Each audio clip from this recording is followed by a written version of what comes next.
Here for another video. This video I want to talk about overcompensating. Nice girls overcompensate because they feel like if they give it all they got, that it will be received and they will be perceived as genuine. That they try to prove that they have value by showing everything that they got. They go all in, all out. And naturally what happens is they burn themselves out. Because giving all you got may not be lining up with what the man or the position as far as work, professional, it may not be what is required, and it may not be what they're looking for. So it's like the love languages. If I'm giving all these gifts to an individual who receives love by affirmations, or they receive love by spending time, I'm doing the most, but they're not receiving it. It's not making them feel more loved. Naturally, nice girls want to, dress up and, show that they, can be a trophy on the arm. They want to show everything that they got, that they're wife material. Generally they're in the kitchen slaving over a 4-course meal or whatever right when they meet the guy. Now, anybody know Dr. Bell, it's gonna be a while get that 4-course meal. And that's a confident woman knows that you ain't got to go through all of that at the beginning. First of all, see if the individual is receptive. See if they worth it, because God's creatures are worth it. But see if they're deserving of it. Let's just say that. Some people aren't deserving of it because they may treat you disrespectful. They may mistreat you. Why would you cook filet mignon or a full steak dinner for a man that talked you crazy? First of all, you got to see if they're well deserving of it. If they've earned it, let's just say it like that. They've earned, the opportunity for you to be in that kitchen 3 and 4 hours slaving over this 4-course meal or whatever for this man. See if he act like a gentleman, and not some, I want to say, little immature boy or whatever. Somebody that just want to sit on the couch, not participate, not contribute, bust some and go about their business. So, you doing a whole lot more than he doing if it's like that. So I do want to say, I ain't saying make no rules or nothing, but at least wait a while. At least wait and see what you got. Get to know that individual first, because if you do all of that and you find out that you ain't even a match, you feel drained. You feel like you done wasted time, like you done gave all this out and they wasn't grateful, they wasn't appreciative, and it causes grudges. Then you're gonna have to forgive yourself, forgive that individual. It causes a whole lot of stress and heartache. So get to know people before you go above and beyond, go overboard. Like I said, I'm a behavioral analyst. I look by the behavior. I don't pay attention what they say. I pay attention what they do. And if their behavior is, telling me, that they gentlemen and, they acting like a king, you can't talk kingdom and not act it. You got to be acting like a king. Then, I love to go, I'm a giver by heart, by nature. I'm a giver. So I go above and beyond. It gives me something to do. When you're sitting in success and you don't have nothing to do, you get bored. There's a lot of people with a whole bunch of money sitting in success, and all they doing is drinking alcohol, gambling, or whatever, because they have nothing to do that they would rather do. They have, they ain't putting their heart in nothing. They're not passionate about anything. And I'm passionate about encouraging others. I'm passionate about uplifting others. I'm very passionate about making hearts smile. So I don't want to go and condone behavior that's not supposed to be condoned. So therefore, I got to get to know the individual some, see what's going on with them, before I, pour all in. Overcompensating, giving more of yourself than necessary. That tends to look like the female is desperate, because she's giving all that she got, all her best, leaving nothing left, So pay attention to if you're overcompensating. Don't overcompensate to somebody that's not meeting you. Scripture says, "Give, and it shall be given unto you. Pressed down, shaken together, men shall give into your bosom. Your cup will be running over." And it says to the same measure. So if you go on giving in 80% and they're only giving 20%, you're going to be drained. You're going to burn out. And that's not fair to the relationship, because you really didn't even give it a chance. I ain't saying tit for tat, but you got to make sure that y'all on the same page. If you give, they got to give something, but if not, your well will run dry. Don't overcompensate to somebody that's not giving back to you. Because when they give back to you, it fuels you to do more. If they don't reciprocate, don't give back to you, like I say, you burn out. You just drain, and next thing you know, you dry, and you got an attitude, and you grudging, and you don't even want to see that person. You grow contempt in your heart. You don't want to see that person or whatever, and you got all these negative emotions and feelings going on the inside of you, to where when you see that individual, it changes your whole countenance. It puts a bad taste in your mouth or whatever. Naturally, you did it yourself, because you overcompensated. You gave to an individual, and you loved the individual more than they loved you. I'm gonna say you loved on. I ain't talking about, that's, the unconditional love. That's what I'm saying. You loved on somebody, not being in love. I'm talking about loving on somebody more than they were loving on you. Maybe they disrespected you or whatever, and you just kept on showering them, trying to prove yourself to them, trying to prove you're worthy of love. Maybe trying to prove them wrong, that they was wrong to disrespect you or whatever. There's all kind of reasons women overcompensate.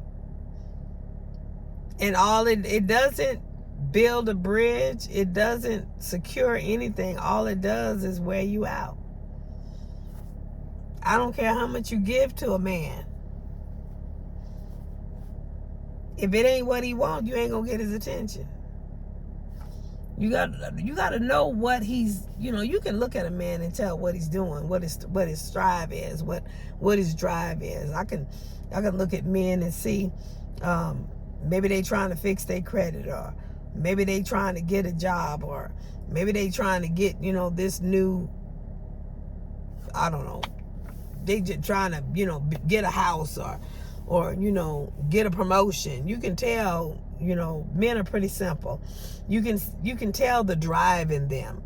And if you're not contributing to that drive, he's not going to see you. He's not going to pay attention because he's being fueled by the hunger that's on the inside of him. So if he's seeking for this promotion at his job, whatever you give to him is not going to get his attention because he's focused. He's trying to get this promotion. Now, unless you can do something to help him get this promotion and not cause disrespect to him, you might get his attention that way. But I ain't saying calling up somebody, giving a word in their ear and get it that way. No, men don't want women to take care of them like that. So let's just say, for the most part, most of them don't. Some of them will accept, whatever they can, or however they can to get it. But, when you take the drive from a man, you kill his manhood. Now, there are ways, we know as women, there are ways we can get stuff done and help a man without even the man knowing. But, we do it without professing it, so it doesn't cause any disrespect to them. But like I said, unless you're helping the drive or the passion that he has, he's not going to see you, not going to pay attention to you.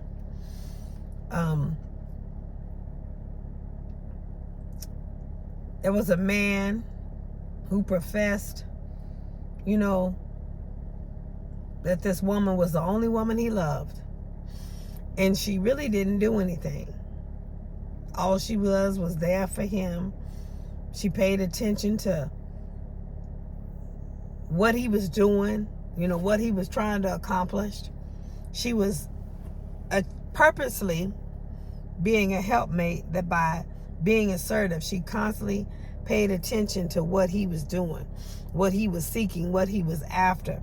And if by any means necessary, she was able to help the purpose, the project, or the thing to come to fruition, she was there to do it. That's how a woman gets a man's attention. That's how a woman gets a man's heart.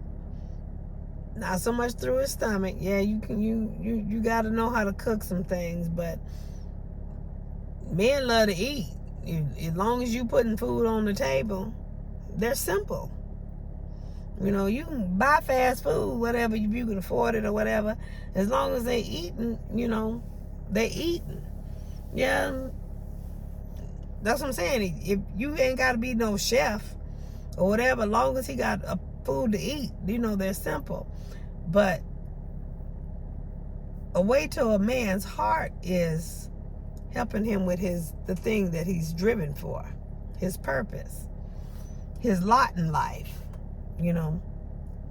So as long as you are helping him get to the destination or the level of the dimension in God that he wants to get to, as long as you're doing that, he'll pay attention. He'll keep you around. Being one of the boys, yeah, you just one of the boys, and he'll notice you for that. But he'll never see you as no romantic or wife material, because you one of the boys. You hanging out with one of the boys. They don't mix relationships like that. So don't be one of the boys if you planning on spending your life with this individual. You got to be better than one of the boys. You got to be the one that helps him. Women multiply. That means they multiply good. And if they got evil or negativity, they multiply negativity. So women multiply. You need to help multiply things in his life that he wants to do. I know a gentleman that wants some things, he's got some vision, some planning going on that he wants to do. But men are stubborn. Some of them try to do it themselves. When he gets the revelation that God puts people in other people's lives for a reason to help. When he gets the revelation of what a helpmate is, a helpmate ain't necessarily somebody you marry. A helpmate is just that, somebody that's placed in your life to help you. Obviously, you are placed in that person's life to help them. That's what a helpmate is. Wife and husband, those are created by God.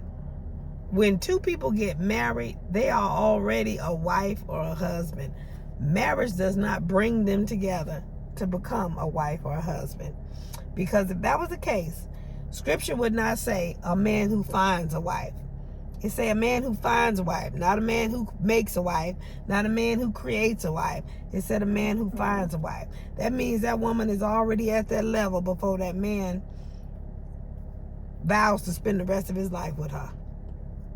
So you got to be mature.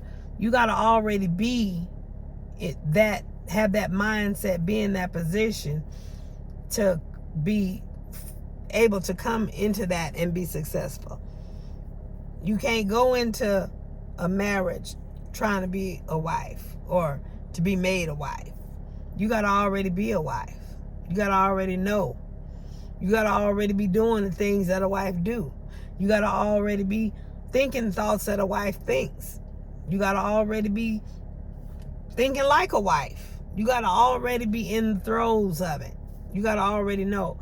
And that's what's going to catch his attention, because you're going to be doing the thing that he wants done.